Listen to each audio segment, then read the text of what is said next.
거지. 추적자 영화 보면 2400번 착 돌아보잖아. 그 느낌인 거야. 그래서 5885. 그래서 제가 이걸 또 분석을 했어요. 그 박씨 명의로 돼 있는 거를 전수조사를 했어. 800채가 나왔어요. 또 그러면은 권씨, 박씨 합쳐서 2000채야 이제 2000채. 또 사상 최대예요. 또 김모 씨라고 여자의 분이 있어, 좀 어린. 걔도 2400이야. 그다음에 최모 씨라고 남자분도 있어. 걔도 2400이야. 피해자들 봤는데. 하고 피해자들이 단톡방을 만드는데 뭐라고 그 스스로 웃으면서 하는 얘기가 야 원래는 이제 박모 씨 뭐 피해자 단톡방이었거든요. 야 우리 2400 피해자 단톡방 이름 바꿔야 되는 거 아니야? 아니 뭐 스타트업이야? 뭐 하는 거야? 댓글 읽어주는 기레기.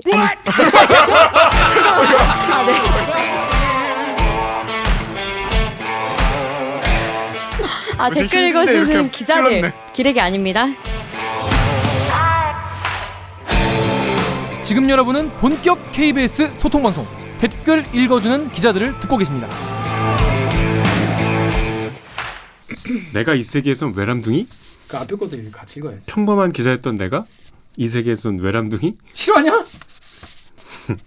외람둥이와 함께 이놈의 4차 언론혁명을 만들어가고 싶으시다면 구조화를 눌러주세요. 뉴스 기사만 봐도 빡치는데 제목만 봐도 빡치는데 자세히 듣고 보면 더 구체적으로 알차게 빡칠 수 있는 알고 보면 더 빡치는 기사 알빡기 코너 되겠습니다. 여러분은 집이 몇 채 있으십니까? 나 이거 제목 보고 나는 오타가 났나 했다니까. 자 여러분 1277채를 소유한 빌라의 신 빌신이라는 분이 있다고 해요. 그분이 1277채의 빌라를 갖고 계셨는데 과연 이게 어떻게 된 거냐. 그러면 내가 돈이 많아서 1277채 샀다면 뭐 오케이 그럴 수 있어. 과연 이게 누구에게 어떤 피해를 끼치고 있는지 그리고 그 당사자가 바로 당신이 될 수 있다. 이런 내용의 기사를 취재한 시사멘터리 추적팀의 김효신 기자 오늘 모셨습니다. 안녕하세요. 안녕하십니까. 조금 어색했다. 자기 소개해주세요. 예, KBS 시사제작국에서 근무하고 있는 김효신입니다. 시사는 시사멘터리 추적. 그렇습니다. 시사 매너리. 다큐멘터리가 아니고 시사 매너리. 뭐 어떤 시사 매너리는 어떤 장르를 얘기하고 있는 것이죠? 저도 지금 이제 시작한 지 얼마 안 돼서 잘 모르겠는데 해보는 거지 뭐. 시사와 이제 다큐멘터리를 결합을 시켜서 저희가 시사교육창이라는 게 있기 때문에 1시간짜리는 뭐 긴 호흡으로 나가고 저희는 좀 빠른 호흡으로 그때그때 이슈를 빠르게 깊이 있게 전달해드리자. 좋아 빠르게 가. 좋아 빠르게 가. 좁아가 가는 겁니다. 자 일단 이 제목부터 아주 강렬해요. 여러분 집이 몇 채 있으십니까? 와 진짜 무주택자 입장에서는 1277 배 부러운 게 아니야. 왜냐면 0 곱하기 1277은 0이잖아. 맞아. 그러니까 무한으로 빡치는 거예요. 무한으로. 자 이거 무슨 내용인지 일단 한 명이 1277채를 보유하고 있는 것으로 추정이 된 거죠. 아닙니다. 확인을 했습니다. 확인이 됐어. 확인했어요. 추정이 아니야. 예. 확인이야. 네, 자 네. 일단 요거 어떻게 취재하게 되는지 취재 경위부터 어떻게 이거 시작하게 되는지. 근데 김기화 기자랑 저도 비슷한 심정인데 저도 지금 세입자 생활을 지금 12년째 하고 있거든요. 그래서 이제 더 이상 나는 여기서 이제 물러설 곳이 없다. 그래서 이제 제가 취재를 사실은 경알못이에요. 근데 내가 올해는 경제를 열심히 공부를 해서 내가 내년에는 집을 사야겠다는 그 사심을 가지고 올해 지금 경제를 계속해야겠다 하면서 첫 공부를 시작한 거 공부. 그래서 여러 가지 생각으로 한번 공부 차원에서 처음에는 제목이 깡통 전세였어요. 그냥 깡통 전세 그 발제를 했어요. 처음 취재 시작할 때는 그래서 그냥 내가 공부하면서 매거진성으로 가볍게 한번 말하겠다. 그러니까 내가 깡통정세에 당하지 않기 위해서라도 그렇죠. 내가 이거를 취재를 해봐서 많은 사람들에게 알려야겠다. 그렇죠. 그런데 그리고 집도 나도 사야 되니까 나중에 했는데 그래서 저도 하다 보니까 이제 제가 탐사를 좀 오래 하니까 이걸 전수 분석을 한번 하겠다는 생각이 드는 거예요. 그래서 서울하고 경인 지역에 지난해 주택 거래 내역 780만 건을 전수 분석했어요. 그거 어떻게 해? 그게 또 다 방법이 있습니다. 그러니까 저희가 직접 하긴 좀 그렇고 며느리도 안 알려줘? AI 분석 업체랑 이제 같이 해서 뭐 그냥 AI만 붙이면 우리가 그냥 그렇구나 넘어가. 나도 잘 몰라. AI 빅데이터 AI 붙이면 그냥 넘어가잖아. 빅데이터를 AI 결합을 해서 아무튼 분석을 아무튼 70몇만 건을 분석했어. 780만 건. 780만 건. 780만 건을 서울, 경기, 인천을 다 분석을 했는데 몇 년간? 4년치를요. 4년치 분석을 했는데 780만 건이 무슨 뭐예요? 그러니까 거래 내역. 주택 거래 내역. 전체 주택 거래 내역을 그렇죠.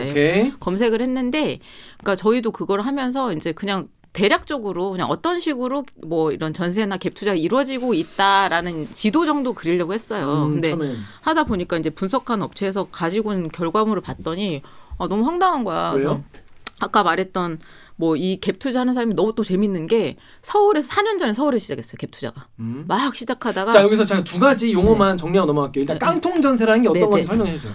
깡통 전세가 저도 이번에 처음 알았거든요. 근데 약간 전문가인 것처럼 설명하는 건 좀 민망한데 원래 주택 가격이 여러분도 다 아시다시피 전세가 좀 매매보다 낮다고 보잖아요. 보통 10억이면은 뭐 7억 전세 이렇게 그렇죠, 들어가죠. 그렇죠. 전세가 뭔지 다 아시죠? 네, 그런데 이게 70% 정도가 전세거든요. 그러니까 아까 말했던 10억이면 7억 정도가 돼야 되는데 이게 넘어가 버리면 나중에 문제가 생겨서 경매에 넘어가면 더 낮은 가격에 낙찰이 되고 게다가 이제 문제가 생겼던 여러 가지를 해소하려다 보면 70%를 넘어가면 무조건 세입자가 피해를 보게 돼요. 전세가 매매 가격의 70%를 넘어설 경우 문제가 생겨 경매에 넘어가면 전세금 전액을 돌려받기 힘들어집니다.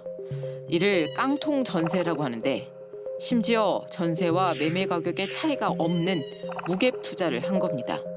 자, 그러니까 10억짜리 집인데 내가 전세 7억에 들어갔단 말이야. 근데 내가 여기에 뭐 9억에 들어가서 전세.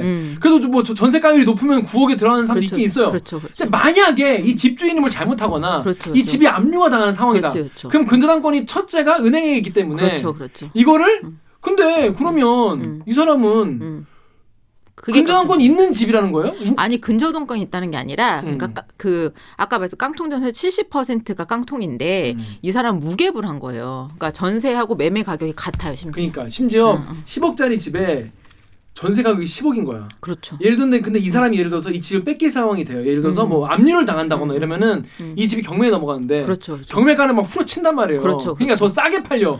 그러면 거기서 내 돈이 오히려 마이너스. 예를 들어 9억에 들어갔으면 이게 7억에 낙찰되면 내가 2억이 손해인 거잖아요. 근데 저희가 취재하다 보니까 더 열받는 건 뭐냐면은 뭔데 또 뭐 더 있어? 그러죠. 근데 건설사에서 내가 방송에서 못한 얘기 다 하겠습니다. 그러니까 건설사에서 저희가 취재한 군포의 빌라가 있어요.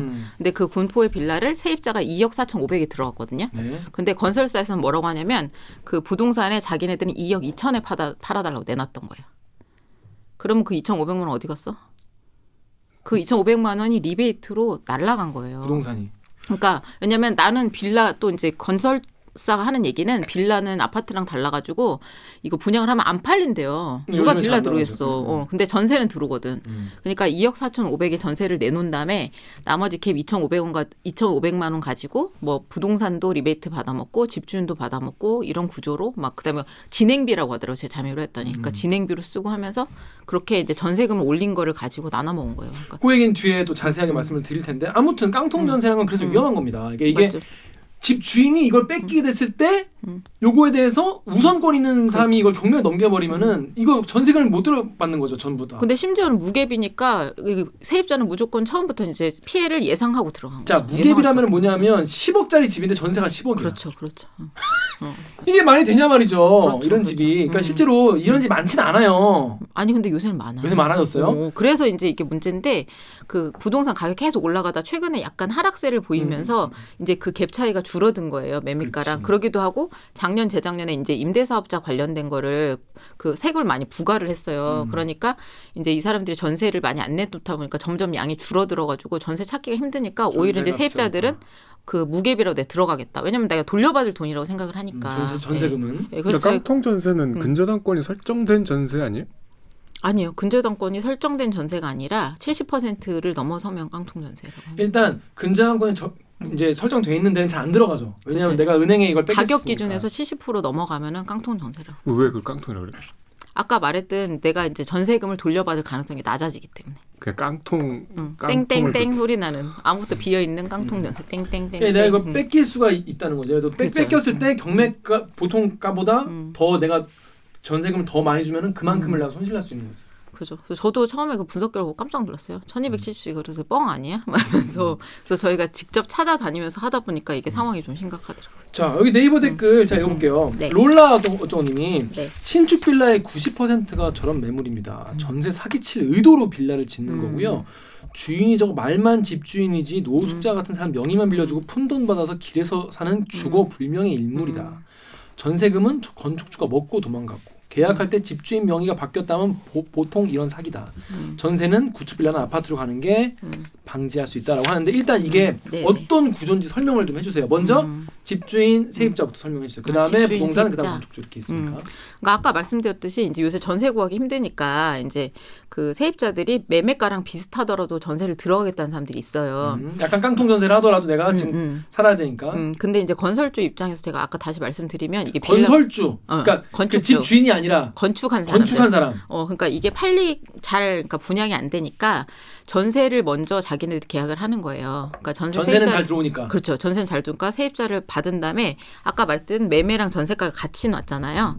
그러니까 이거를 전세 세입자를 2억 5천을 구해 놓으면은 나중에 이제 매매하겠다는 사람들이 나타나면 이거를 동시에 싹 바꾸는 형식으로 계약을 하는 거예요. 그래서 저희가 취재 보니까 동시 진행이라고 하는데 그렇게 되면 여기 집주는 어떻게 되냐면 자기 돈 한 푼도 없이 여기 들어갈 수가 있는 거예요. 사는 거죠. 그럼. 근데 제가 그런 상황이고, 그러니까 건축주는 안 팔리는 빌라를 물량을 떠넘길 수 있고 이런 구조입니다.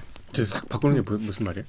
싹 바꾸는 게 아까 이제 내가 빌라 사려는 사람이면은 그 건설사에다 2억 5천을 내야 되잖아요. 근데 난 돈이 한 푼도 없어. 근데 이 건설사는 이걸 팔아먹어야 될 거 아니에요. 그러니까 그 세입자 돈을 받아갖고 내가 너 매매 가격 대신 챙길 테니까 너는 이거를 관리하면서 그 명의로 가져가면서 우리 물량만 좀 떠 안아줘, 이런 구조인 거죠. 그러니까 전세금으로 건축비를 충당하는 거죠. 그렇죠. 그럼 결국은 전세 세입자 돈으로 매매 가격을 치르고 나는 집주인데 돈 한 푼도 안 들었는데 빌라가 내게 돼. 근데 그 전세 계약이 끝나면 돌려줘야 되잖아. 그거 돌려줘야 되죠. 근데 보증금을. 그렇죠. 근데 그때는 이제 다른 세입자를 구해서 이제 우리가 임대법상 5%를 올릴 수 있잖아요. 그러니까 그 빌라 주인은 또 5% 올린 가격을 딱 입맛. 전세 세입자는 뭐 큰 손해는 아니네요. 그러니까 여기까지만 들으면 사실 세입자는 왜냐하면 이게 전세 자금은 대출이 많이 나오니까 그렇죠. 전세자금 대출을 받아서 들어갈 수 있어서 좋고 집을 살려고 하는 사람은 내 돈 안 들이고 내가 명의를 가질 수 있어서 좋고 건축주는 내가 건축한 거를 뭐 빨리빨리 전세를 들어오면 더 빨리 팔릴 수 있으니까 그렇죠. 더 매매보다는 더 빨리 돈을 받을 수 있으니까 좋고 다 행복한 그런 것 같은데 자 어디서 문제가 생기는 겁니까? 어디서 문제가 생기냐면 아까 그 외람둥이님이 말씀을 잘해주셨는데 2년을 딱 지나서 내가 나가고 싶어. 그런데 이 사람들이 제가 아까 말했잖아요. 권 씨가 1277채를 가지고 있거든요. 자 권모 씨가 이런 식으로 빌라를 지은 거잖아요. 이런 식으로 빌라를 매입을 한 거죠. 그러니까 권 씨는 권 씨 직업이 하나도 안 뭐예요? 들었어요. 권 씨 직업이 뭐야? 임대 사업자긴 한데. 임대 사업자. 예, 근데 이 사람의 그 정체를 아는 사람이 별로 자 없어요. 아무튼 권 씨가 있어요, 여러분. 여기 권 씨 있잖아요. 근데 권 씨가 이런 식으로 산 거야. 자기 돈 10원도 안 들이고 전세금을 받아서 그 매매가로 해가지고 자기 명의만 해가지고 서울 경기 지역에 277채. 1277채예요. 지방까지 하면 더 많을 거래요. 일단 서울 경기만 네네. 1270 부지런하다. 근데 이거. 그 권 씨는 그러면 1277 중에는 내가 사는 곳이 없는 거네. 내가 사는 곳은 없죠. 본인은 다 거주는- 세입자들이 다 누군가 살고 있을 거 아니에요. 네네네. 누구는 살고 있죠. 그러니까 이런 식으로 이 사람은 1200 부지런하다. 매일 에브리 싱글 데이 이거 계약을 해도 그렇죠. 꼬박 4년이 그러네. 4년 동안 매일 그러네. 계약을 해야 되는 건데. 그러네요. 생각해보니까. 그 이게 동시 진행이라고 아까 설명을 아까 뭐 놓치신 분도 계실 텐데 전세금을 받자마자 바로 그 돈 받아서 그대로 그날 건축주한테 바로 쏴주는 거예요. 근데 내가 받는 것도 아니에요. 내가 받는 것도 아니고 세입자가 바로 건축주에서 싸주고 나는 명의만 가져오는 거야. 더 편하네.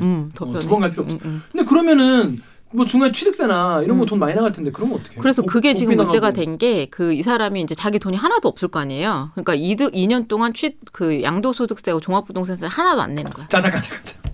이분이 종부세랑 양도소득세 하나도 안 낸 거예요. 소득세를 그러니까 1277채지만 이게 사기만 한 게 아니라 거래를 했을 테니까 그렇죠. 양도소득세가 나왔을 거 아니에요. 그리고 1277채니까 당연히 종합부동산세가 많이 나왔을 거 아닙니까? 그렇죠. 자 그런데 이분이 세금을 안 내신 거예요 또. 그렇죠. 왜냐면 자, 자기 돈이 없으니까. 그 안 세금을 냈어. 얼마나 안 냈습니까? 저희가 이걸 또 어렵게 확인했거든요. 어렵게 확인했어. 72억 원이 나왔습니다. 세금을 나는 세금 72억 처음 봤어요. 세금 72억을 안 내면 어떡해? 그러니까. 자 이분이 자 여러분 이해가 되시죠? 이제 슬슬 자 그러면 세금 72억을 안 냈어. 네. 자, 근데 그걸 그럼 자기가 갖고 있는 빌라를 팔아서 내면 되지 않습니까? 근데 생각해보면 여러분, 명의만 갖고 있지 이걸 팔면 전세금을 줘야 된단 말이에요. 그렇죠, 그렇죠. 근데 왜냐면 자기가 2억 4천 주고 전세를 줬지만 그 돈은 자기한테 들은 게 아니에요. 건축주한테 이미 그렇죠. 매매대금으로 갖고 내 후주머니는 한 푼도 없지만 빌라는 내 거예요. 그러면 72억 원도 내려고 하면 돈이 없어. 그렇죠. 그러니까 이제 세입자한테 뭐라고 하냐면 야, 이 압류가 걸렸는데 저희가 취재 과정에서 이미 처음 알은 거예요, 세입자들이. 그러니까 취재하고 있었는데 취재를 하면서 세입자들 만나고 니네 집에 압류 걸렸더라 하니까 깜짝 놀라시는 거예요. 그거 진짜 웃겨요. 김효신 기자가 그냥 명함을 다 뿌려서 취재를 하고 있는데 갑자기 전화해가지고 압류 걸린 거 아니었어요? 그러니까 어머 그래요? 막 이러고 그렇게 된 거예요. 있더라고. 막 우시고 막 이러더라고요. 네. 근데 이분은 근데 이거를 1277채를 사서 뭘 하려던 거예요? 그러니까 빌라 값이 오르면 팔아서 차익을 챙기려고 한 거예요? 왜 어떤 이분의 수익 구조가 뭐야? 아, 그러니까 제가 아까 말씀드렸던 게 아까 말했던 이제 건설사에서 이걸 팔아야 되잖아요. 그러니까 분양 수수료라는 걸 책정해놔요. 그래서 저희가 분양 수수료. 예, 근데 저희가 그 건설사 문건을 방송 최초로 그 내부 문건을 구했거든요. 근데 저희가 구한 문건은 평균 10%예요. 10%. 그러니까 내가 2억 4,500짜리 빌라가 사실은 2억 2천짜리였던 거예요. 2억 2천짜리야. 그러니까 결국은 매매자나 그러니까 일반 서민들이나 전세 들어온 사람들 주머니에서 나온 돈으로 자기께 나눠 먹는 건데 그러니까 빌라가 2억 4,500짜리면 사실은 2억 2천짜리인 거예요. 원래는. 근데 그걸 10%를 무조건 분양소로 잡아서 야 이거 팔아주는 사람한테 내가 줄게 리베이트 줄게. 결국은 리베이트예요. R이라고 해서 리베이트를 주는 건데 알리 리베이트 건 대충 알 것 같은데. 그러면 부동산 하는 분들은 그런 계약 한 6개월에 하나만 해도 괜찮은 수입을 올리는 거네요. 장난이 아니라고. 제가 오늘도 제복 50건이 넘게 들었어요. 진짜? 근데 저희 방송을 보고 양심 고백한 사람도 진짜 많아요. 양심 고백? 그래서 제가 그러니까 직접 이 업계에 몸담고 계신 분인데 여기저기 대기하면서도 전화 받고 있어요. 이제 선상 기자 봤을 텐데 근데 전화가 막 쇄도를 하는 거예요. 그러니까 제 연락처 어디서 받았대. 근데 아까 말했던 우리가 방송에서 리베이트가 10%라고 나왔는데 그거 다 아니다. 왜냐면 덤핑 물건이 또 나온대. 분양이 잘 안 되면은 20%까지 후려친다는 거야. 그러면 세입자 돈에서 20%가 사실은 리베이트로 나가는 거예요. 와. 여러분 이게 얼마나 빡친 얘기냐면은 이게 전세 자금 대출이 쉽게 나오니까 이걸 악용한 거예요. 맞아요. 그러니까 여기서 저희가 이제 빌라신 2편을 지금 준비를 하고 있는데 2편 준비 중이에요. 예, 그 이제 빌라 가격에 저희가 책정 문제를 짚어줄 건데 여러분들이 그 들어가는 전세와 매매 가격의 비밀을 저희가 다 밝혀드릴게요. 그러니까 이게 어떻게 보면 건축주나 건축하는 그러니까 지은 사람 마음인 거잖아요. 이거 얼마에 맞아요. 팔지는. 그래서 신축 빌라가 위험한 게 뭐냐면 딱 그 지점이 이 댓글의 그 지점인데 신축 빌라는 이제 국토부에 거래가 벌어질 때마다 그 실거래가라는 게 등록이 돼요. 그러니까 제가 김기아 기자한테 이거 볼펜을 1,000원 주고 팔면 국토부에 도장이 딱 찍혀. 이 볼펜 1,000원짜리. 근데 신축 빌라는 아직 도장이 안 찍혔잖아요. 그러니까 얘네가 이것도 노린 거예요. 이거를 처음에 매매를 해버리면 이게 2억짜리가 돼버리는 거예요. 근데 빌라 2억에 잘 안 팔리는 거야. 근데 전세를 2억 4,500을 들어오면은 실거래가가 안 찍히니까 세입자들이 몰라. 이게 2억 4,500으로 우기면 2억 4,500인 줄 알아요. 매매를 전에 전세를 먼저 하는 게 유리해. 건축주나. 근데 얘기 들어보니까 그거 말이 된다. 그래요. 그러니까 이게 가격부가 없는 거예요. 지금. 그러니까 여러분 이해되시죠? 뭐냐면 전세금은 어차피 돌려받을 돈이기 때문에 2억이건 2억 4,500이건 크게 다르지 않아. 어차피 돌려받을 거니까. 그리고 전세금 대출 나와. 80% 90% 나와. 그렇죠. 그러면 그냥 대출 받아가지고 내고 살다가 돌려받으면 되겠지라고 생각하는데 그렇게 되면은 이게 가격이 중간에 그 동시 진행이 되면서 가격이 2억 4,500으로 딱 찍히는 거죠. 그렇죠. 아니, 근데 전세가죠. 그때 전세가가 2억 4,500이 되면 실거래가가 아니기 때문에 이게 국토부에 등록이 안 돼 있잖아요. 그러니까 부동산들이 뭐라고 하냐면 야 원래 이거 2억짜리인데 이거 원래 2억 4,500의 신축이라서 그러면 세입자가 그런가? 하고 들어가요. 그럼 동시 진행할 때는 명의가 생기니까. 그치. 근데 동시 진행은 그때는 나중에 매매가 되는 게 또 유리한 게 뭐냐면 전세가가 먼저 찍히면은 매매도 2이 전세가에 맞춰요. 심지어는. 그렇죠. 더 올라가겠지.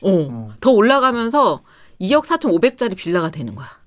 나는 원래 이거 2억 주고 분양하려고 도장 찍히는 그랬거든. 가격을 높이려고 이 짓을 하는 거 아니에요? 그렇죠. 그러니까 이거를 원래는 2억 주고 분양을 해야 되는데 전세를 먼저 2억 4,500에 막 부풀려놔요. 그러면 주변에도 그렇게 얘기해. 이거 2억 4,500 전세 지금 다 들어서 살고 있으니까 너 살려면 2억 6,500 내놔. 그렇겠네. 심지어는 6,500 부풀려. 그럼 그걸로 찍히는. 그러니까 이거 이 공시지가를 끌어올리는 수법이기도 해요. 근데 거기에 들어가는 돈은 없고. 그렇지. 근데 그러니까 뭐 작년에 빌라 가격 급등 이런 것도 사실 여기서 나올 수도 있어요. 빌라는 건설사들이 안 짓나요, 많이?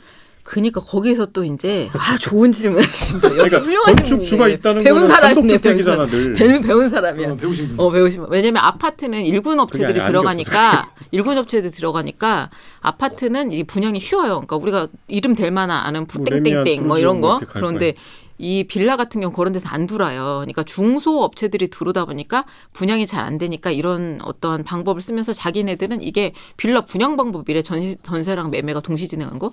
근데 이걸 뜯어보면은 결국은 2억짜리 빌라를 2억 6,500까지 끌어올리는 그가 부동산 시장 가격까지 왜곡시킨다. 저는 되게 안 좋은 방법을 보고. 근데 아까 얘기했던 세입자들은 그러면 이게 주변 시세 그래도 어느 정도 알 거 아니에요. 근데 2억 4,500 왜 들어가나 2억짜리를. 그러면 아까 말했던 이 리베이트 갭이 생기잖아. 이걸 자기 나눠 먹잖아. 그럼 세입자한테 줘요. 그래요? 세입자한테 야 너가 이게 주변 시세보다 한 4,500 비싸니까 부담되지. 그럼 우리가 전세 대출을 알선해 줄 테니까 거기서 1년치 이자가 한 250만 원 나오거든. 우리가 내줄게. 오. 그럼 세입자는 갑자기 개이득 말 이렇게 된다. 되는 거. 말 된다. 근데 그거 알고 보면 내 주머니에서 나온 전세자금 대출금을 나한테 다시 돌려주는 거네. 그러니까 결국 내 주머니에 나온 돈을 다시 그리고 김 기자가 아까 얘기한 것도 사실 좀 현실과 다른 게 전세자금 대출을 보통 받아서 하잖아요. 그러면 4천만 원 더 내면 이자를 더 내야 되잖아. 그러니까 이거 그거를 보존해 주는 거야. 뭐 그게 아니지. 근데 그렇다고 뭐 엄청 크게 부담이 들진 않거든. 그치? 그러니까 월 뭐 한 80 낼 거, 90 내는 정도, 뭐 그 정도기 때문에. 그러니까 세입자는 어떻게 계산하냐면 주변 시세보다 조금 비싸지만은 이자 비율을 지원받으니까 뭐 똔똔이니까 개이득 이렇게 하고 들어가는 그러니까. 거예요. 근데 이 사람이 내가 되게 무서운 게 뭐냐면 1277세 가지고 있다고 나왔잖아요. 그래서 저는 이것도 말도 안 되는데 무조건 내가 아마 피해를 또 예방해야겠다는 생각에 취재를 해야겠다고 생각했지만 왜냐면 작년에 화곡동 세모녀 사건이라는 게 있어요. 근데 그게 500채를 해가지고 줄줄이 부도가 났었는데 500채만 해도 난리인데 1277채는 얼마나 난리가 나겠어요. 그래서 저희가 취재하던 그 압류가 실제로 걸려있고 막 이런 상황인데 그래서 저는 이제 또 취재를 하다 보면 주변의 전문가들한테 많이 물어보잖아요. 그렇죠, 그래가지고 전화를 해서 이제 물어봤지. 이제 업계 오래 이제 20년 이상 하신 분들한테. 그래가지고 디렉 전화해서 저희가요 막 분석을 해보니까 1277채짜리가 나왔다고.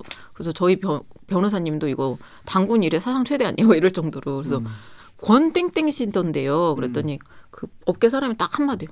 그 사람 엄청 유명하잖아요. 빌라의 신 이러는 거예요. 원래 그 바닥에서는 뜨르르 하는 거죠. 그러면서 한다는 얘기가 뭐냐면 이 사람이 무갭 투자의 창시자라는 거야. 왜냐면 그전에는 이걸 몰라서 안 한 게 아니라 아까 말했듯이 70%가 넘어가면 사고가 날 수가 있으니까 그 화곡동 세모녀조차도 갭이 있었어요. 10%라도.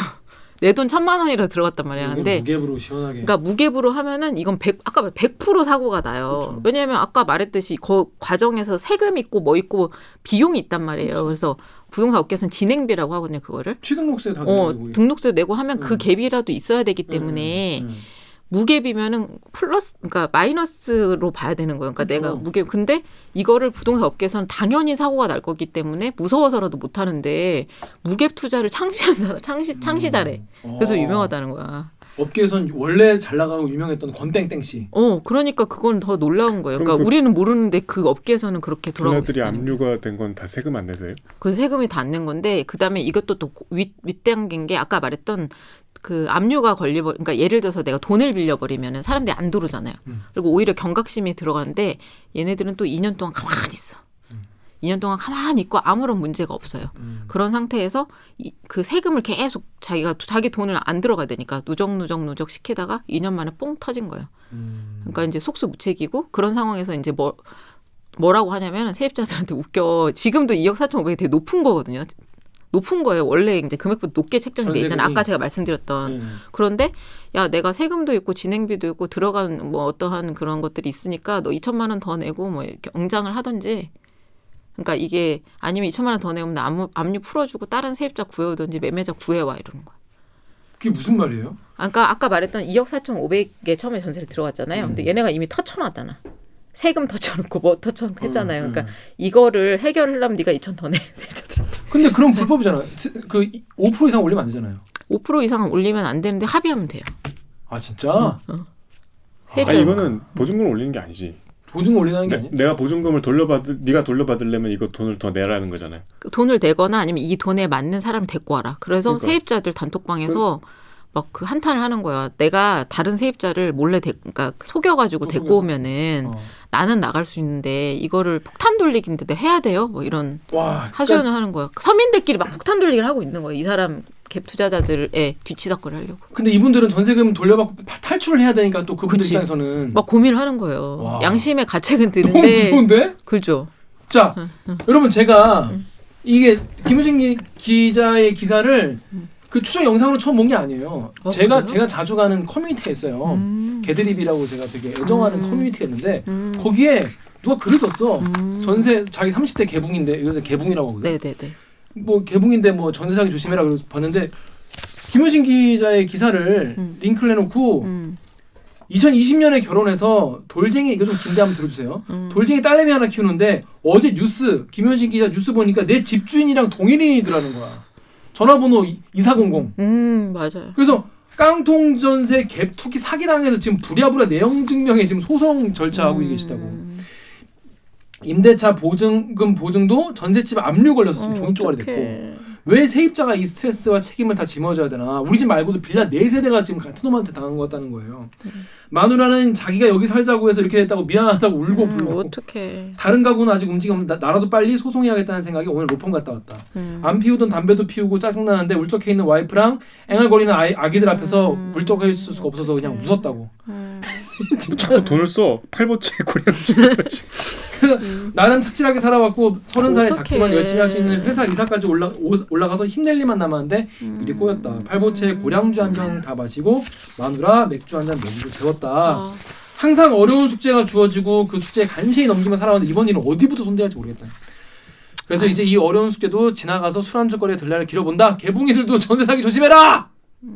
아우 너무 이게 아니 이분 눈물 날 같은 것 같아. 경우에도 어떻게 꾸역꾸역 정말 착실하게 돈 모아 전세금으로 어떻게든 빌라를 구해서 서울 경기 지역이신가 봐요. 근데 자 이런 피해자분들 어떤 분들 만나봤습니까? 저 지금 너무 막 지금 울컥해가지고 왜냐하면은 제가 진짜로 울컥하시네. 왜냐하면은 다른 건 아니고 저도 세입자기도 하지만 아까 말했듯이 저는 처음에 가벼운 마음으로 시작을 한 거예요. 그러니까 갭 투자 사회를 그 사회에서 돌아가는 걸 한번 그냥 분석해보고 싶다는 걸 했는데 갑자기 1270시가 나오면서 이거 촉이 있잖아요 기자들 안 되겠는데 하면서 근데 이제 우리가 세입자들을 접촉을 못 하잖아요. 그러니까 1277장에 등기부등을 다 띄었어. 꼭 그 주소지를 연락처가 없으니까 꼭 명함에다가 김효신 기자입니다 연락 주세요 해서 다 꽂았어요 세대마다. 그렇게 취재를 한 거예요. 근데 문제는 뭐냐면 아까 말했듯이 이 권 씨가 2020년에 주로 많이 이제 사들이다 보니까 이제 2년 딱 되는 시점이에요. 그러니까 아직 모르고 있는 거예요 세입자들이. 그 권 씨가 난리가 난지. 그래갖고 내가 명함을 꽂으니까 딱 KBS 기자네? 보고 느낌이 싸한 거야. 그러니까 압류 그거를 등기를 떼보고 압류가 바뀌었으니까 막 울고 매일 전화하고 저 어제도 11시 12시까지 울면서 통화했거든요. 왜 어떤 분인데요 그분은? 그러니까 저희가 취재했던 분들인데 이 분하고 똑같은 거예요. 이제 어렵게 왜 빌라 들어갔겠어. 이제 아파트 사기 전에 돈이 없으니까 그 돈 좀 모아보려고 가족들하고 들어갔는데 이렇게 당한 거예요. 그리고 심지어는 아까 말씀드렸던 것 중에 이제 최근에 이제 이거 터지고 나서도 왜냐면 토요일 일요일에 방송이 됐거든요. 주말이잖아요. 그때 너무나 많이 상심하셔가지고 카톡이나 문자가 너무 많이 오는데 그중에 한 분은 어떤 분이었냐면 아까 이제 외람둥이님이 뭐 그런 피해가 많지 않네요 그러시잖아요. 그래서 지금 이제 권 씨 같은 경우도 세금이거든요. 그럼 한 집당 한 2천만 원 정도 걸려 있어요. 그러면 그거 뭐 우리 입장에서는 그냥 내가 다 날래니 갚아주고 들어가면 되지 이렇게 되잖아요. 근데 이제 그 업계에서 하시는 얘기는 뭐 이게 맞을 건데 이 권 씨 이름으로 압류가 하나 걸려 있으면 다른 데가 줄줄줄줄줄 전부 다 대출이랑 다 막혀요. 담보대출이 막힌다는 거예요? 그 세입자들. 담보대출도 막히고 더 문제는 뭐냐면 이 사람 왜 대출이 막혀? 이 물건이 담보 자체가 불량 물건인 거예요. 그래서 그냥 담보대출이 막히는 게 아니고 2년 지났잖아. 그러면 이 사람은 언제 해소해 줄지 모르고 이 집이 봐봐 시세보다 높으니까 누가 들어와. 그러니까 이게 언제 나갈지도 몰라. 내가 전세금 언제 돌려받을지 모르는데 대부분은 2년 대출 해놓거든요. 그럼 2년 지나는 나갈 시점에 연장을 하든지 이거를 대출 갚아야 돼요. 은행에서 그 실사하고 집주인한테 전화하고 하잖아요. 그러죠. 근데 확인하잖아. 2년이 지난 지금 압류가 저희가 확인한 것만 100채가 넘게 걸렸거든요. 그러면 대출 연장이 안 돼.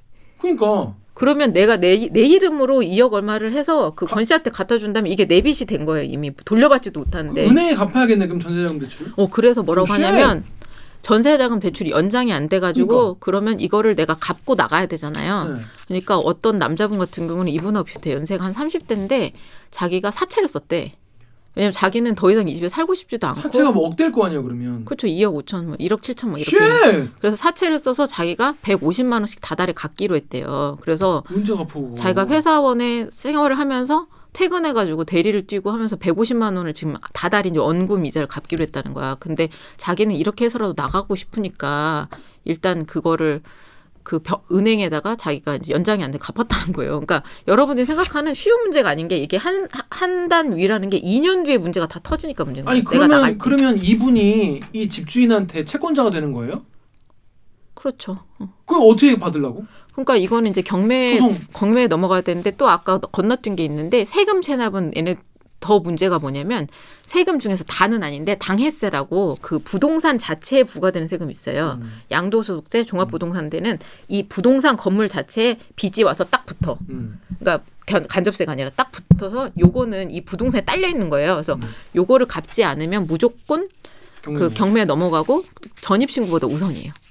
자, 근데 여러분 그러니까 이 권 씨 1277제 보유한 분의 수익 모델은 뭐냐면 결국에는 처음 이거를 건축주한테 받아가지고 팔 때 리베이트 그렇죠. 한 2천 정도 아니면 1,000 몇백쯤 되겠죠. 그러니까 그때마다. 많을 때는 2천이고 작을 때는 1,000인데 그거를 이제 부동산하고 몇 명이 나눠 먹는다고요. 그거를 중간 수수료 같이 리베이트를 먹는 게 이분의 수익 구조죠. 그렇죠. 그래서 이분이 얼마 정도 해 드신 것으로 추정됩니까? 지금? 아니 그럼 계산을 단순히 해봤을 때 1277채면 1,000만 원이면 127억이고 500만 원이면 62억이고 100만 원이면 12억 7천만 원인데.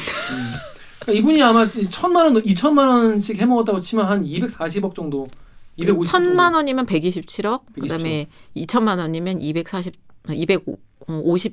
네. 정도. 그러니까 100억에서 200억 정도 해 드셨을 것으로 추정이 되네요. 그리고 지금 1277채만 있는 게 아니라 중간에 계속 바꿨을 거 아니에요, 이거를. 아 그래서 저희가 또 이제 소름이 쫙 돋았던 게. 왜 자꾸 돋아? 아 그러니까 난 이거 취재를 하면서 추적자 영화 아세요? 추적자? 네, 알아요. 영화 보는 줄 알았어 정말. 그래가지고 저희가 막 취재하다가 갑자기 어떤 사람이 연락이 온 거예요. 그래서 같은 그 건물에 사는 사람이래. 근데 그 같은 건물에 A하고 B라는 사람이 있어요. 근데 둘이 친구인 거야. 근데 A 씨는 권 씨한테 계약을 했어. 그래서 그 사람도 몰랐다고 그랬잖아. 이 건물에 있는 사람 모두 압류 걸린 줄 몰랐어. 아무도 모르고 저희 취재만 알게 됐어요. 아까 1277을 갖고 있다는 권 씨한테 계약을 한 것으로 알고 있는 친구 A 씨가 같은 건물이지만 다른 명의 집주인을 갖고 집주인 있는. 그러니까 둘이 친구예요. 둘이 친구인데 같이 들어왔어 그 건물에. 근데 A 씨가 저 때문에 알게 됐잖아. 압류한 거를. 그러니까 이제 친구한테 하소연한 거야. 야 이번에 KBS 기자가 나 찾아왔는데 요만조만해서 완전 멘붕. 나 진짜 충격 먹었으면 둘이 술 한잔 했지. 근데 B 씨가 야 나랑 똑같아 그 수법이 동시에 계약하고 뭐하고 어쩌고저쩌고 했어. 같은 사람 아니야. 근데 성이 달라. 집주인이 달라. 남성 권 씨, 여성 박 씨야. 여성 박 씨. 근데 그 얘기를 제가 전달해 들었어요. 근데 순간 좀 약간 느낌이 오죠. 촉이 오잖아. 쌩하잖아. 네. 그래가지고 그럼 한번 만나게 해주십시오 해서 만났어요. 그래가지고 막 대화를 해도 고 똑같아. 수법이 똑같고 이자비도 지원해주고 동시 진행하고 무갭 투자고 막 이래. 네. 근데 권 씨가 그 건물에만 19채거든요. 60채 중에. 근데 그 여자분도 한 14채 정도 가지고 있어요. 하고 그러면 내가 그 사람한테 전화해서 또 물어봐야 되니까 그 여성 박 씨 연락처를 주세요. 그랬더니 010-땡땡땡땡-2400이요. 한 거야. 소름이. 권 씨 연락처네. 권 씨 연락처 똑같은 거예요. 빠밤. 그래서 그 이름이 어떻게 다를 수 있어요? 그 계약. 그러니까요. 그래서 저희가 지금 추적을 하고 있는데 이제 추적이 진짜 추적하네요. 추적하는데 이게 2탄에 이제 좀 더 해볼 건데 근데 2400인데 막 소름이 돋는데 어떻게 가명을 써? 가명은 아니죠. 근데 그러니까 팀인 거지. 추적자 영화 보면 2400번 쫙 돌아보잖아. 그 느낌인 거야. 그래서 5885. 그래서 제가 이걸 또 분석을 했어요. 그 박 씨 명의로 되는 거를 전수조사를 했어. 800채가 나왔어요. 또 그러면은 권 씨, 박 씨 합쳐서 2000채야 이제 2000채. 또 사상 최대예요. 와. 근데 더 황당한 거는 취재를 하다 보면 이 사람 저랑 막 만났는데 피해자를 또 막 와요 저희한테 얘기를 듣고 또 김모 씨라고 여자의 분이 있어 좀 어린. 걔도 2400이야. 그다음에 최모 씨라고 남자분도 있어. 걔도 2400이야. 피해자들 만는데. 하고 피해자들이 단톡방을 만드는데 뭐라고 그 스스로 웃으면서 하는 얘기가 야 원래는 이제 박모 씨 뭐 피해자 단톡방이었거든요. 네. 야 우리 2400 피해자 단톡방 이름 바꿔야 되는 거 아니야? 그러네. 아니 뭐 스타트업이야? 뭐 하는 거야? 저는 너무 소름 돋아서 사기 스타트업이네. 1277채도 놀라운데 3000채잖아요. 그러니까 이제는 감이 안 오는 거예요. 근데 또 취재를 해서 저희가 또 전수 조사를 했잖아요. 하다 보니까 아까 박 씨 있잖아요. 그 사람 명의로는 100억 이미 보증사고가 났어요. 보증사고? 네. 그 사람 왜? 전세금 안 돌려준 거예요. 아. 못 돌려준 거지 이런 그러셔서. 상황이니까 똑같이. 자, KBS 사이트 댓글 좀 읽어주십시오. KBS 사이트에요. 미드 땡땡땡님이요. 똑같은 번호로 4명 작업해서 3,000채 가량 사기를 쳤고 그만큼 피해자가 많은데 이런 전세 사기가 꾸준한데 몇 년째 정부에서는 무엇을 하는 건지. 자, 이거 너무 이 피해자분이 저는 네. 커뮤니티에서 봐서 너무 놀랐어요. 이게 진짜 엄청 많구나 피해자가. 이런 일이 있을 수가 막 이런 느낌. 네, 저는 뭐 몇 건 정도 있겠거나 근데 이게 진짜 몇천 건이고 지금 이게 현존하는 것만 몇천 보유하고 있는 건 몇천 채지만 이게 얼마나 그동안 있었는지 모르잖아요. 그리고 더 문제는 아까도 말씀드렸지만 저희가 이게 확인된 정보예요. 저희가 전수 분석 780만 건에서 3,000채가 나왔는데 업계분들이 하는 얘기는 지방까지 하면 더 많대.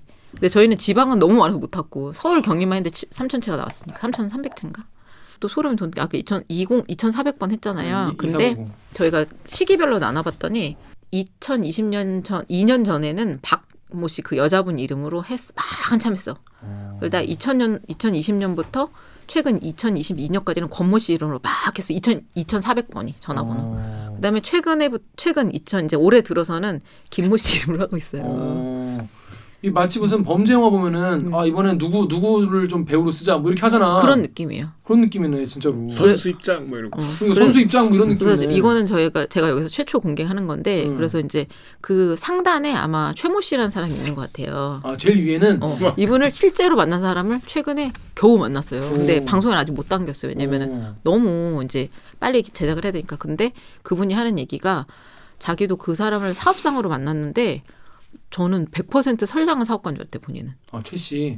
너무 젠틀하고 말씨도 너무 엔티켓 있고 그다음에 옷은 전부 다 뭐 명품에다가 차량도 벤츠 뭐 2억짜리인가를 끌고 다니고 그래서 자기는 정말 성공한 사업자인 줄 알았다는 거예요. 빌라 사기 스타트업 헤드. 그렇죠. 성공했네. 성공했네. 성공했죠. 이쪽 분야에서는 성공했네. 근데 이 정말 그게 뭐 스타트업처럼 새로운 뭐 가치를 창출한 게 아니라 서민들, 진짜 서민분들 빌라를 사기로 이렇게 했기 때문에 빨리 감옥에 가셔야 될 것 같아요. 근데 벌써 알겠잖아요. 그 사람이 입은 명품 옷과 2억 5천짜리 차는 어디서 왔을까요? 자, 그런데 여러분 이게 이런 빌라 사기 스타트업만 있다고 해서 되는 게 아니라 부동산들이 그러면 이거 우리가 부동산이 왜 있어요? 이런 거 막아달라고 부동산이 있는 거잖아요. 맞습니다. 그러니까 우리가 부동산 가면은 이런 사고가 나지 않도록 해달라는 취지로 가서 복비라는 걸 우리가 드리는 맞습니다. 거잖아요. 네. 거래 수수료를 드리는 건데 근데 KBS 유튜브에 김기철님이 이거 부동산 중개업자도 다 알면서 지들 피해 없으니까 저렇게 하는 거다. 또 추적 유튜브에 HS킴님이 건축사 빌라의 신 분양사무소나 공인중개사 이게 공범 아니냐 이렇게 얘기를 했는데 자 부동산 분들이 이런 범죄에 가까운 이런 행각에 같이 연루가 돼 있다는 것이죠? 그러니까 저희가 실화입니까? 왜냐하면 이게 이렇게 하다 보니까 아까 말씀드렸듯이 이렇게 사고가 났잖아요. 그러면은 이제 상대 측에다가 이제 세입자들이 이제 나가면 돈 내놔 이렇게 이제 문자를 보냈을 거 아니에요. 근데 이제 권 씨가 뭐라고 하냐면 야, 나 파산 안 하고 이렇게 하는 것만 해도 다행인 줄 알아라는 식으로 문자를 보낸 거야. 그래서 이제 세입자들이 협박이냐? 이렇게 되는 거예요. 그래서 이제 너무 화가 나서 지금 경찰에 고소를 했어요.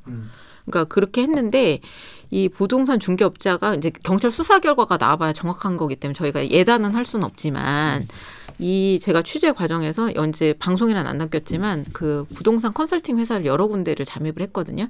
근데 그 부동산 컨설팅 업체에서 뭐라고 하냐면 제가 이제 투자자로 잠입을 해서 투자자로 이제 가장을 해서 내가 투자하겠다. 나 빌라 사겠다. 그랬더니 거기서 하는 얘기가 뭐 얼마로 맞춰드릴까요? 빌라 가격을 한 채 가격을 얼마로 맞춰드릴까요? 시세가 있는 게 아니라 그렇지. 얼마로 불러보세요.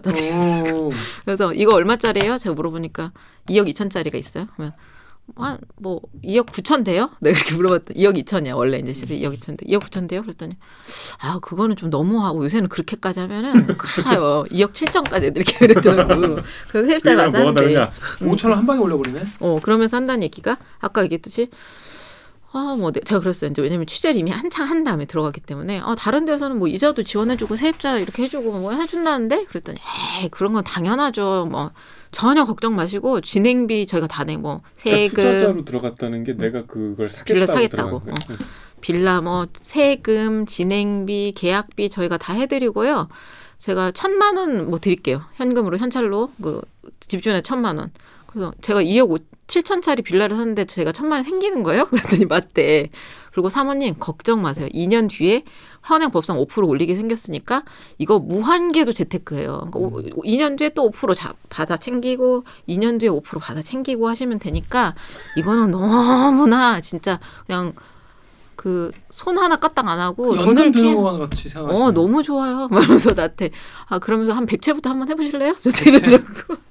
그래서 그렇습니까? 그러면서 이제 또 이제 피해자들이 하는 얘기가 그러니까 그 업계분이 하는 얘기예요. 이거는 이제 저희가 확정은 할 수는 없지만 그러겠거니라고 생각하는 게 뭐냐면 아까 말했듯이 이제 이게 시세라는 게 있단 말이에요. 그러면 세입자들을 잘 모르잖아. 그다음에 저도 이제 세입자 입장에서 이번에 깜짝 놀란 게 공인 중개사잖아요. 그러니까 공인은 나라에서 인정한 자격증자거든요. 그래서 나는 이 사람을 믿거든. 정말로 믿거든요. 근데 그 하는 얘기가 이제 이건 업계뿐 얘기예요. 내부 얘기를 하는데 이 사람이 20년 넘게 부동산 한 사람이야. 지금도 하고 있고. 근데 이제 저랑 어떻게 돼서 이제 많이 도와주고 계신데 자문을 해주고 계신데 부동산들이 이제 아까 신축 빌라로 주로 간다고 그랬잖아요. 근데 신축 빌라라고 하더라도 주변에 구축도 있고 막 중간축도 있고 할 거 아니에요? 그러면 이제 세입자 돌아다니면서 보면 이거 2억 한 2천이면 될 것 같은데 왜 2억 7천이지라고 의문을 가질 수밖에 없어요. 좀 몇 군데 알아보잖아요. 작은 돈이 아니니까. 그렇죠. 그러면은 이제 이거는 제 얘기가 아니라 그 업계분의 말씀입니다. 근데 이제 세입자가 A 부동산에 가가지고 계약하려는데요. 신축 빌라 기가 막힌 게 있어. 하면서 이거 2억 6,500. 그러면 처음에 세입자 물음표 돼. 왜 이렇게 비싸? 근데 B 부동산 가 2억 7,500. 물음표. 그다음에 C 부동산 가 2억 5,500. 물음표. 그럼 2억 5,500인가 보다. 근데 그게 왜 그렇게 되냐면 아까 제 분양 과정이랬잖아요. 분양할 때 건축주가 이게 리베이트 4천, 2천, 3천 달아가지고 시장에 내놔요. 그러면 이 부동산들만 보는 앱이 있어요. 앱. 그러니까 부동산 등록하신 분들만 보는 자기들끼리 보는 앱인데 거기에 떠요. 그러면 여기 나 분양하는데 붙을 사람 10명 딱 붙어. 그럼 그 사람들이 거기를 팔아야 될 거 아니에요. 그러면 어느 수준으로 맞추는 거예요. 그 업계 담합이네 담합. 그러니까 이제 세입자 입장에서는 이게 2억 2천짜리라도 나는 시세가 2억 6,500인 줄 아는 거예요. 그러니까 제가 이제 정확하게 말씀드릴 수 없지만 이제 아까 제가 잠입했던 부동산 그 컨설팅 업체, 그다음에 그 도와주셨던 내부 분, 그다음에 저희가 이번에 방송에서 최초로 리베이트 문건을 확인했다고 했잖아요. 근데 사실은 그 분양을 도와주는 서비스 용어를 하는 거에 수수료 받는 거는 공인중개사가 문제가 없어요. 근데 내가 예를 들어서 이 건축주한테 2천만 원을 리베이트를 받아. 근데 내가 그러면 이거를 나쁘게 말하겠어요? 세입자한테? 왜냐면 세입하고 전세하고 분양을 동시에 진행을 해야 되는데 이게 분양 절차인데 그렇게 팔리는 건데 이게. 그리고 더해서 저희가 또 중요한 정보를 하나 확인했는데 한 중개 업체인데 제가 확인한 데가 건설사한테도 받고 세입자한테도 받은 거예요. 근데 지금 상한액이 0.3과 0.5%예요. 그러니까 전체 금액에. 그럼 양쪽에서 받았으면 무조건 오버가 될 거 아니에요. 그쵸. 그래서 요거는 아마 저촉이 될 것 같아서 아마 책임을 묻을 수 있지 않겠나. 그러니까 저희가 확인한 그 팩트는 그거고 전체적으로 이제 확인한 것은 아까 업계 상황은 좀 그런 상황인 것 같아서 제가 봤을 때는 요 정도 이제 건설사하고 돈이 오가면은 저는 자유롭지 못할 것 같고 심지어 이제 건설사 이제 분양 담당자를 제가 만났잖아요. 그 사람도 얘기를 하는 거예요. 자기가 리베이트를 주고 이렇게 해서 뭐 세입자를 구해와 하면은 부동산이 뭐 온갖 좋은 얘기 할 거 아니에요? 뭐 이렇게 얘기를 하더라고요. 그러니까 당연히 자기 직원처럼 생각을 하더라고요. 진짜 이 그러니까 세입자는 자기 집 한 채만 생각을 하지만 그렇죠. 부동산 업체나 이 빌라 사기 스타트업 분들은 이 규모가 크니까 굉장히 여러 채 해가지고 그렇게 굴리다 보면은 수익이 엄청 나긴 나시겠네요. 어떤 얘기도 하냐면 그래서 부동산에서 아까 더 높이자고 집주인한테 건축주한테. 왜냐면 그래 자기가 리베이트가 더 많이 떨어지니까. 그래가지고 직접 김효신 기자가 부동산에 또 가가지고 또 부동산 하시는 분을 또 괴롭혔더라고. 그렇죠. 뭘 괴롭혔다고 제가 얘기 좀 하자는데 도망가시더라고. 그분이 저한테 문제 제기한다고 그랬거든요. 방송 나오면 가만히 안 있을 거야. 근데 현재까지는 아직 안 됐어요. 그분은 뭘 물어보려고 하셨던 거예요? 아까 말했던 그 리베이트 문건을 저희가 구했어요. 이거는 증거잖아요. 그걸 받은 업체예요. 얼마나 실제로. 받았습니까? 아까 말씀드린 10%를 받았는데 어떤 거는 한 10몇 프로 받고 어떤 거는 한 8% 7% 되더라고요. 그래서 제가 이제 업계분에 물어보니까 아까 말씀드린 덤핑 수요가 있대요. 그러니까 건설사가 이렇게 집을 지으려면 내 돈으로 다 짓는 게 아니잖아요. 그렇죠. 내가 뭐 100억을 가지고 지을 수는 없으니까 은행 대출을 낀단 말이에요. 그럼 이게 빨리 나가야 돼. 이자가 이제 매일 발생을 하니까. 갚아야 되니까. 그러니까 처음에는 8% 수수료 줬다가 그다음에 9% 줬다, 10% 줬다가 이제 계속 안 나가 막 20%까지 올린다는 거예요. 수수료를 계속 올려. 그러니까 수수료가 약간씩 갭이 있더라고요. 그래서 이제 2,200만 원까지 받은 걸로. 근데 본인 안 받아서 우기니까. 근데 저희가 보니까 심지어는 거기 공인중개사의 직원 이름으로 지급이 됐다고 써 있어요. 그 서류에. 근데 지급이 된 계좌는 그러니까 공인중개사 2명 이름으로 지급이 됐거든요. 근데 계좌는 6개야. 이름이 다 달라. 그래가지고 제가 확인을 해봤더니 그 6명이 그 공인중개사 이제 이거는 확인은 아니고 들어봤더니 그 공인중개사 업체에서 간이로 고용하는 사람들이었더라고요.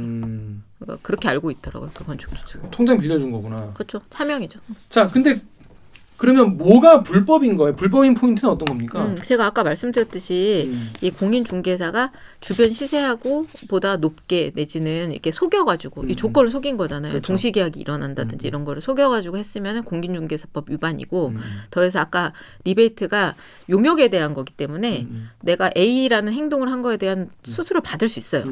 그다음에 전세 중개에 대한 중개 보수를 받을 수 있어요. 이건 별개로 받아야 되는 거예요. 근데 이건 빌라는 지금 그 분양이 잘 안 되다 보니까 그러니까 전세 계약 더하기 매매 계약을 통계약을 했잖아요. 그럼 당연히 이 수수료가 법정 수수료 위반되고 그러니까 중개와 매매를 분양을 엮어가지고 이 사람들 수수료 받은 거거든요. 근데 수수료가 목돈이잖아요. 2천 이렇게 받으면 그렇게 많이 받아도 되는 건가? 근데 그거에 상관없는데 그거는 분양에 대한 수수료는 받을 수 있어요. 이거는 그러니까 일종의 영업비 같은 거예요. 따로 받는 거. 근데 전세하고 분양을 같이 하면은 내가 중개 아까도 얘기했잖아요. 내가 부동산 저거야 중개업자야. 근데 건축자한테 2천만 원을 받았어. 근데 여기 안에 전세까지 껴 있어. 그럼 당연히 세입자를 더 높은 금액으로 데리고 와야 될 거잖아요. 그래서 저희가 취재한 이 건물 있죠. 이 세입자들 같은 층에 같은 평수인데 전세가 다 달라. 그러니까 사람 봐가면서 황당하잖아요. 그래서 나 취재를 하다 보니까 그거 방송에 안 남겼거든요. 근데 열압체잖아. 같은 층에 같은 거야. 이 사람은 2억 1,500이고 저 사람이 2억 4천. 와, 그렇게 크게 차이 나는 건 말이 안 되거든. 말이 안 되죠. 게다가 신축인데. 그러니까 이 사람이 이게 빨리 처리를 하는데 이제 이 사람은 좀 할 것 같으면 2억 4,500 부르고 이렇게 하는 거예요. 그러니까 건축주에 유리하게 계약이 진행될 수밖에 없으니까 이거는 저는 처벌해야 된다고 생각하고 취재를 해보니까 법이 너무 세입자들한테 불리하게 돼 있는 거예요. 그러니까 내가 들어갔잖아. 그러면은 집주인이 바뀌면 내가 알아야 될 거 아니에요. 근데 고지 의무가 없어요. 집주인이 바뀌어도 몰라. 중간에 바뀌어도 몰라. 중간에 바뀌어도 모르고 더해서 30호 미만의 빌라는 실거래가 등록 안 해도 돼요. 그러니까 내가 금액을 알아야 물건을 살 거 아니야. 근데 이 금액이 없어. 아무나 갖다 붙이면 돼 그냥. 그래서 법을 개정할 부분이 너무 많더라. 아파트에 비해서 빌라 뭐 이런 게 그냥 30호 미만 빌라가 많잖아요. 너무 관심이 없더라 국회의원님들이. 법이 너무 숭숭구멍에 뚫려 있더라고요. 그래가지고 결국에는 이 통화를 한번 해보시지 않았습니까? 빌라이신 분이랑?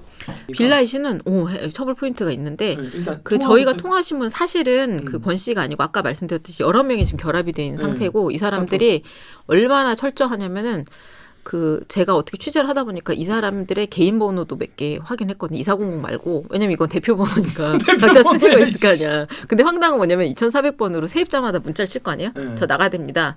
하면 어떨 때는 저 여성 박모 씨인데요. 라고 다니고 어떨 때는 저 남성 헷갈렸구나. 헷갈려. 내가 얘한테 누구더라. 근데 개인 번호를 땄거든요. 근데 그거를 저희가 이제 기본적으로 거의 수사하듯이 막 뒤지잖아요. 사진 한 장이 안 나고 제가 방송에는 안 담겼는데 이 사람들이 조금이라도 관여돼 있는 건 10군데 넘게 갔어 제가. 주소지를. 흔적도 없고 다 무슨 오피스 있잖아요. 공유 오피스 같은 데고. 근데 마지막에 녹취 나오신 분은 이 권 씨가 등장하기 전에 3년 전에 화곡동에서 이름을 날린 진모 씨라는 분이에요.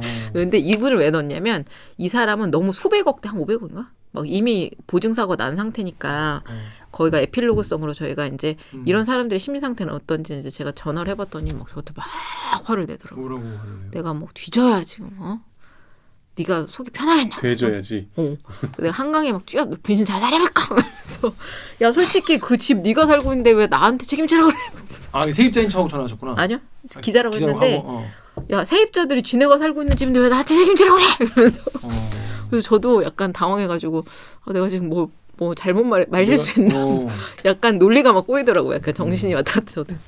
그 원래 이제 약간 그 일반적인 상식을 가지지 않은 사람 갑자기 그렇죠. 대화하면은 내가 잘못하고 있는 약간 현타가 오면서 갑자기 어이가 없죠.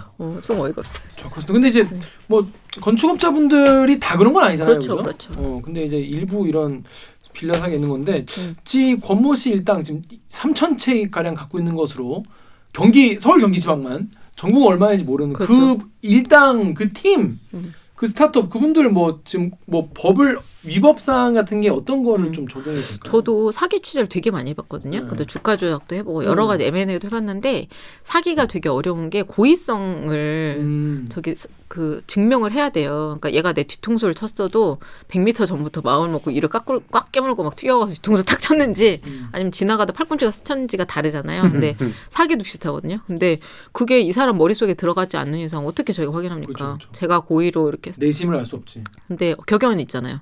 내가 사업을 해서 잘 되면 사업가고 안 되면 사기꾼이라고. 근데 저는 이거는 조금 예단은 할 수 없지만 약간 책임 물을 수 있지 않을까 하는 게 그 2,400번이 힌트예요. 왜냐하면 2,400번 쓴 사람이 한물이라는 정황이 좀 나왔잖아요. 그러면은 아까 말했던 원래는 박씨 여성 이름으로 인연하다가 권씨로 바뀌었다, 김씨로 바뀌었잖아요. 근데 아까 말씀드렸던 박씨가 이미 3년 전에 100억대 사고가 났어. 그러면 무슨 사고냐면 내가 이미 빚이 100억인 거야. 근데 그 다음에 이 사업을 계속 하는 거는 고의성이 있는 거예요. 왜냐면 내가 당연히 이거를 세입자한테 돌려주지 못할 거라고 어느 정도 내가 예측할 수 있잖아. 이미 내가 100억이 사고가 났다니까. 부도가 났어. 근데도 계속 사서 계속 세입자 드리고 계속 이런 식으로 한다는 거는 알고도 하는 거면 고의거든요. 모르고 하면은 사업이지만. 그래서 저는 이번에 2,400번을 찾아낸 게 진짜 신의 한 수였다. 그리고 그게 오히려 조직범죄로 그렇죠. 문제일 수도 있겠네요. 근데 이제 경찰청에 아마 제가 고소가 들어간 걸로 알고 있고. 지금 경찰 수사 중인가요? 수사 제가 배당이 된 걸로 듣긴 했는데 세입자들한테 들은 것을 확인해봐야 되고 그다음에 아까 말씀드렸듯이 제가 방송 끝나고 지금 3주째 거의 주말 못 쉬는데 어제 밤에도 다른 지역 세입자들이 연락이 와서 그 지금 고소 넣으신 분들과 같이 하고 싶다. 서울 경기 아니고 경기인데 그래서 또 12명이 연락이 오셨더라고요. 12명, 한 번에 연락 오면 12명씩 연락 오네. 한 번에. 이게 물량이 많으니까. 물량이 얼마나 많으면. 그다음에 어떤 데는 제가 들어보니까 이 일당 4명이 한 건물 전체를 가지고 있는 경우도 있대. 그러다 보니까 이제 그렇게 오니까 이제 아마 어쨌든 인원이 늘어나면은 경찰에서도 조금 더 열심히 들여다보지 않을까 하는 기대를 제가 가지고 있습니다. 알겠습니다. 12페이지 네이버 댓글 정리해 주세요. 네이버에 TWIS 땡땡땡님 저 사람 명의 집이 1277채라는데 왜 100채만 압류하나요? 전부 압류해서 세입자들이 경매를 하든 매입 계약을 하든 등기를 넘겨받게 하고 72억을 분담하면 집당 560만 원 정도니 세입자들 부담이 줄 텐데 그러고 나서 주인은 사기로 형사처벌하면 되고. 그러니까 아까 100채 얘기했는데 뭐 이분은 70몇 억 72억 저희가 확인한 게 세금을 안 내가지고 4월 초 기준입니다. 4월 초 기준으로. 네. 왜냐면 서류를 구하기 되게 힘들어요. 개인정보라서. 그럼 72억이면은 그냥 그거를 전부 다 그러니까 지금 100채 압류라 했잖아요. 100채만 압류하지 말고 전부 다 압류 처리한 다음에 여기서 이렇게 쪼개면 개개인 세입자들이 받는 피해가 적을 텐데라고 하시는데 이건 어떻게? 근데 그게 기준이 있는데 제가 취재가 이제 완전히 된 건 아니고 이제 이 권 씨가 그 사들인 거하고 연관이 된 이제 집들과 그다음에 주소지에 있는 그러니까 안산 세무서니까 안산 세무서에서만 압류한 게 72억인 거예요. 그러니까 그럼 딴 데는 더 있을 수 있는 거예요? 그렇죠. 그리고 저희가 분석했을 때 100채이기 때문에 계속 늘어나잖아요. 지금쯤 더 이제 저희 자문해준 변호사님도 지금도 계속 늘어나고 있을 거예요 이러시더라고요. 그러니까 요거는 이제 방송 내용만 보고 판단하신 건데 이제 마지막에 결과를 까봐야지 알 것 같고. 지금 진행 중인 상황입니다. 그렇죠. 네. 그래서 저는 더 걱정이 되는 거예요. 그러니까 이거 어디까지 이게? 그러니까요. 근데 아까 말씀드렸듯이 또 이제 빌라라든지 이런 게 약간 지금 떨어지고 있기 때문에 이 권 씨도 저희한테 이제 문자가 왔어요. 그러니까 최 씨로 생각이 되죠. 왜냐면 2,400번이니까. 근데 최 씨. 문자가 왔는데 헤드. 저한테 뭐 성질하면서 아 기자라는 거 알고 연락한 거예요? 네, 뭐라고 했냐면 아니 도대체 자기도 이제 임대사업법의 피해자다 이러면서 피해자다고 하면서 왜, 2년 전에 강화되면서 세금 부담이 늘어나가지고 내가 이제 세금 폭탄을 맞은 건데 나 불쌍하지 않느냐? 하면서 막 이렇게 얘기했는데 저는 그것도 마땅치 않은 게 아까 말씀드렸잖아요. 4, 5년 전부터 했다니까요. 그럼 그때는 뭐 안 불쌍했고 지금은 갑자기 불쌍하고. 그 임대차 3법을 선보겠다는 거 아닙니까?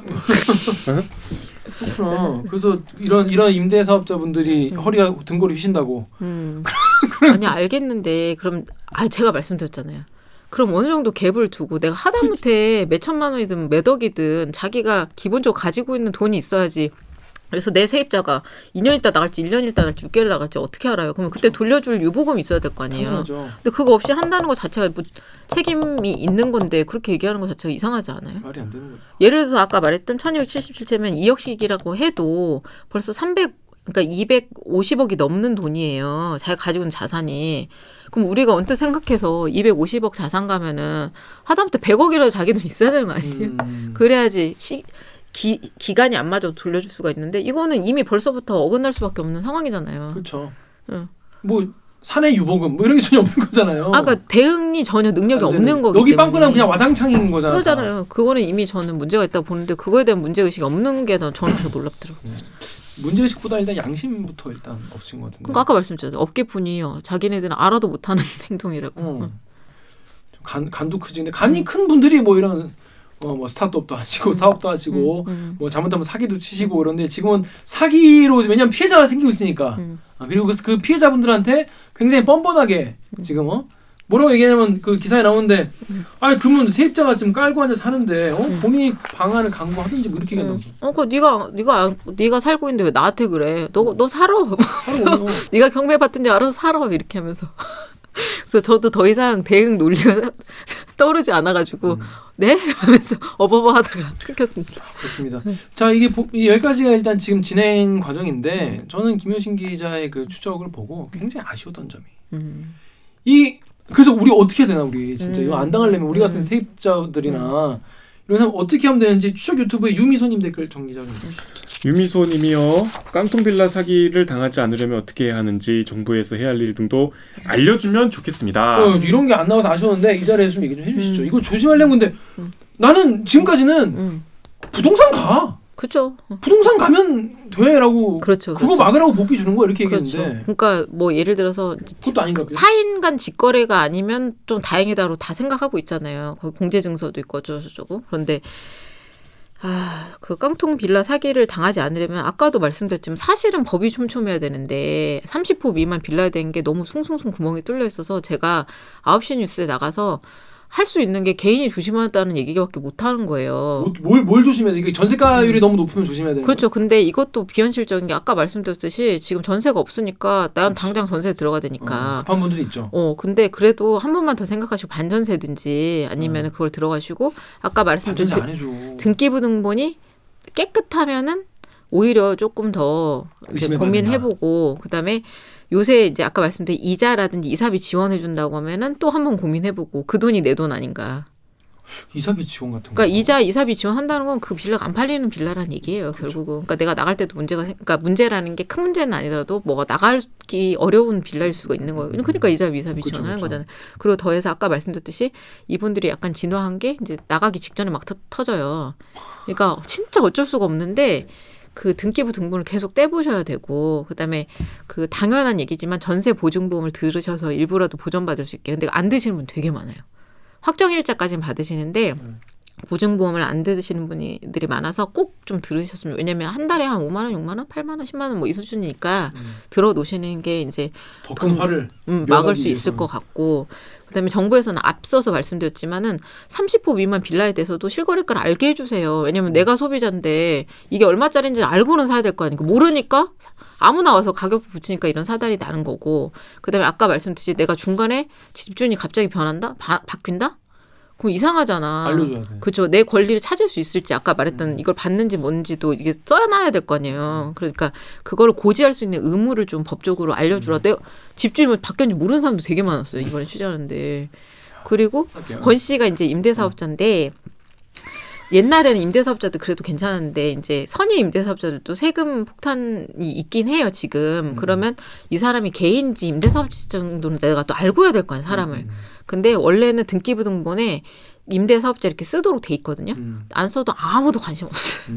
아무도 관심 없고 이런 것들을 좀 촘촘하게 만들어주시고 그다음에 예를 들어서 여기서 압류가 걸리고 이런 것도 안 알려줘요. 그러니까 세입자들에 대한 정보가 너무 비대칭 정보가. 아니 그건 좀 이상하더라고. 압류가 걸렸으면 내가 사는 집에 압류가 지금 된 상태인데 왜 세입자한테 안 알려주는 거야? 근데 이게요 되게 어려운 게 아니에요. 왜냐면 국토부에 모든 정보가 들어가잖아. 그러면 우리 무슨 사이트처럼 만들어서 그 물건에 대한 정보가 한번 바뀔 때마다 알림이 뜨면 돼요. 내가 그걸 검색해보면 알림 뜨고. 아니, 그거 한 달에 한 번씩 있는 것도 아니고 몇 그렇죠. 년을 등록을 하면 하게 우리가 만들면 돼요 사이트를. 근데 아까도 말했지만 이 하시는 분들은 이미 처음에 들어올 때 판을 짜놓고 들어가잖아. 그러니까 그거의 정보 비대칭성을 먼저 해소하는 게 저는 되게 중요한 거. 내가 알아야 대응을 하지. 그래서 덕후의 가격도 임명님은 알아야지. 매매가랑 전세금이랑 똑같다는 거 보니까 이거 보증보험도 못 되겠다. 잘 안 돼. 몇 년간 생지옥이겠네라고 하니까 네. 저 보증보험을 들어도 당해. 왜냐? 잔금을 치른 날에 집주인이 바뀌면 보증보험이 보증을 안 해준답니다. 순위가 밀려가지고. 그래서 특약을 또 걸어야 된대요. 어우 귀찮아. 맞아요. 입주신고가 입주신고 후 다음 날부터 효력 발생하는 거라서 그 전날에 집주인이 바뀌면 계약 해지돼. 맞아요. 그러니까 뭐냐면 무슨 말이냐면 저희가 취재한 사례도 잔금이 들어가서 내가 짐을 막 풀고 있어. 오늘 이제 입주야. 막 짐을 풀면서 잔금을 낼 거 아니에요? 근데 갑자기 부동산이 그 건설사에서 계약서를 들고 와. 오늘 집주인 바뀌었어요. 그거 사인하래. 근데 오늘 내가 전입신고를 할 거 아니에요. 지금 들어왔으니까. 그럼 내일 효력이 발생하면 그 집주인에 대한 건 아니에요. 이 계약이. 그 보증금. 근데 지금 이제 허가라든지 이런 데서는 그걸 이제 되도록이면 이렇게 보증해 주려고 고민은 하고 있는데 어쨌든 간에 위에서 얘기했던 보증보험도 이제 어느 정도 부풀려졌다고 생각하면 거부하고 그다음에 아까 말했던 권 씨라는 사람이 유명해지면 아까 박 씨가 먼저 했잖아요. 박 씨가 유명하니까 보증보험 거절해요. 그러니까 명의를 계속 바꾸는 거예요. 그럼 딴 애가 해. 근데 결국은 같은 사람이기 때문에 같은 팀이고 보증보험이 가입하더라도 터질 수밖에 없는 상황이기 때문에 보증보험도 좀 그러니까 그 허그라든지 공사 같은 경우도 그 좀 정밀한 좀 진단이 필요하지 않나. 왜냐면 들어온 데는 다 받아주지 말고 가격도 높은 데만 받아주고 그러면 안 되니까. 결국은 국고 낭비, 뭐 세금 낭비하는 거니까. 자, 여러분 정말 소름 끼치지 않습니까? 이게 진짜 여러분 지금 혹시 지금 전세 사는 분들 빌라 특히 빌라 하신 분들 한번 지금 확인 한번 해보시는 것도 필요할 것 같아요. 저도 너무 세입자서 화나는 게 상대편은 이렇게 판을 다 보고 있는데 저는 그 안에서 말로 이렇게 있는데 판이 안 보이잖아요. 너무 억울하고 막 화가 나더라고요. 자, 이런 분들은 또 다른 사기를 향해서 또 이게 잘 안 되면 다른 사기를 향해서 또 가시겠지만 재밌는 얘기를 하나 해드릴까요? 뭔데. 아까 그 네 분 돌아가고 있었잖아요. 근데 그 중에 한 분이 다단계를 하셨던 분인가 봐요. 그래서 제가 그 부동산 업계분한테 살짝 물어봤더니 그 다단계라는 다른 사기 하신 분들이 부동산 시장에 많이 지금 한 3, 4년 전에 많이 유입이 됐대. 그러니까 이거는 이제 방증인데 그러니까 이 빌라 시장이 얼마나 지금 혼탁해졌는지를 우리가 위로 좀 잡수는 거예요. 예전에 다단계로 많이 이제 해 드신 분들 예전에 이제 거마 청년이라고 해서 거마 뭐래 청소년이라 했나? 거여 마천 쪽에 이제 다단계 업체들이 굉장히 많이 생겨가지고 이제 그때 한동안 사회적 이슈가 됐었고 그때 한번 또 막 소탕한다고 막 되게 웃기는 얘기 뭐냐면은 그 부동산 업계분이 금방도 통화가 왔거든요. 그래서 제가 이제 최근에 그걸 들은 거야. 다단계 했었다고 그래서 아니 다단계가 왜 일로 들었냐면 영역이 다르고 그런데 물론 경제 사범이지만 만약에 하더라도 영역이 다른데 그랬더니 뭐라고 하냐면 구조가 똑같아요. 왜냐면 다단계도 한 명 데리고 오면 1,000만 원 딱 떨어지잖아. 근데 여기도 빌라 한 건 세입자 데리고 오면 1,000만 원 딱 떨어지는 구조이기 때문에 다단계랑 똑같대. 그래서 그거 하시던 분들이 스카웃도 돼서 온대요. 스카웃을 해와. 와 진짜 다단계도 다단계지만 이건 사실 사람의 보금자리를 파괴하는 것이기 때문에 그럼요, 맞죠. 더 빡치네요. 저는 너무 슬픈 게 아까도 말씀드렸잖아요. 나는 그 저희 방송에도 나갔거든요. 그 여자분이 되게 똑똑해. 저랑 대화를 해보니까 보증보험 뭐도 했고 다 한 거야. 자기가 할 수 있는 건 다 해놓고 나는 완전 든든해. 근데 근데 사기 안 당해. 압류 딱 터진 거야. 근데 막 우는데 제가 너무 속상해가지고 난들 아까 말씀드렸잖아요. 그러니까. 이게 그 사람들이 바보로 당하는 게 남의 아니라 얘기 아니야. 나는 여기만 보고 있는 말인데 이렇게 해놓고 이렇게 하는데 제가 어떻게 그걸 음. 당해내요. 그러니까 정부에서도 좀 빌라 아까 말했잖아요. 30호 미만이 되게 느슨한데 취약한. 30호 미만이 빌라예요. 빌라 아니면 원룸 아니면 오피스텔이에요. 그러니까 조금 더 감시 체계라든지 법 체계를 좀 강화해줬으면 좋겠다. 저는 그렇습니다. 진짜 강하게 말씀드립니다. 강하게 말씀드리죠. 김혜진 기자 이제 앞으로 좀 더 취재하고 있는 게 있습니까 관련해서? 저는 솔직히 아까도 말씀드렸지만은 뭐 개인적인 소망도 있고 해서 부동산에 대해서 조금 시장의 질서에 대해서 좀 고민을 많이 하고 좀 해봐야겠다는 생각을 하고 있고 더 해서 이제 지금 제보가 아까도 말씀드렸지만 오늘만 한 50개 들어왔거든요. 근데 피해자들도 되게 막 절절하고 뭐 가장 단순한 건 제가 제 집주인이 권땡땡인데 이 사람 맞나요?라고 물으면 왜냐면 자기 대응을 해야 되니까 빨리. 그런 거 말씀해 보세요. 맞아요. 그럼 너무 좀 가슴이 아프고. 전 그분은 가슴이 무너지겠다. 진짜. 그러니까 제가 미치겠는 거 취재 가면서 나는 취재 기자인데 내가 말을 하면 막 우시니까 막 내가 대못 받는 거. 그러니까 불행한 소식을 전하러 다니는. 그러니까. 하지만 빨리 알려드려야 돼요. 빨리 알아야 되니까. 그러고 그다음에 일부는 아까 말했던 업계에 되게 양심적인 분들이 또 제보를 주고 계세요. 그래서 다행입니다. 제가 후속 취재를 안 하면은 이거는 기자로서 좀 책임을 방기하는 것 같아갖고 책임 보도를 하고 그 이후로도 이제 들어오는 소식들을 계속 처리해 갈 건데 앞서서 말씀드린 저희가 시세계약 창이라는 1시간짜리 프로그램이 있고 그거를 보완하기 위해서 이제 좀 짧은 호흡으로 그 최근의 이슈를 빠르게 이제 조금 뉴스보다 길게 전달해 드리고자 만들었기 때문에 저희가 한 달 정도를 취재해가지고 15분, 20분짜리 한 꼭지를 내는 구조예요. 그래서 뭐 보신 분들이 얘기하다 말어라고 느낄 것 같기도 하고 저도 이제 탐사를 했던 기자도 목마름이 있는데 그 대신에 최신의 정보를 빠르게 조금 더 뉴스보다 깊이 있게 지속적으로 전달을 해드릴 수 있을 것 같으니까 그런 부분은 한번 믿고 봐주시고 또 제보나 아니면은 가지고 계신 정보를 주시면 저희가 진짜 밤낮 없이 일하거든요. 진짜 뼈를 갈아서 몇 개 안 남은 느낌인데 3주 동안 주말 한 번도 못 쉬었는데 열심히 취재를 해가지고 피해자분들 눈물 닦아드릴게 할 테니까 너무 실망 마시고 많이 좀 제보 주십시오. 그런 분들 정말 막 눈물 흘리시는 거 보면은 진짜 미치겠어 정말. 내일 같다고 느껴질 때가 많이 있죠. 기자로서 정말 취재하다 보면. 내일이 문제가 아니라 제가 막 죄인 같아요. 나 괜히 취재했나? 막 이런 생각 들어. 아무튼 여러분 혹시 제가 밑에 깔아드릴 테니까 혹시 제보하실 분이 결정적인 제보 같은 게 있으시면은 좀 연락 주시면 좋을 것 같습니다.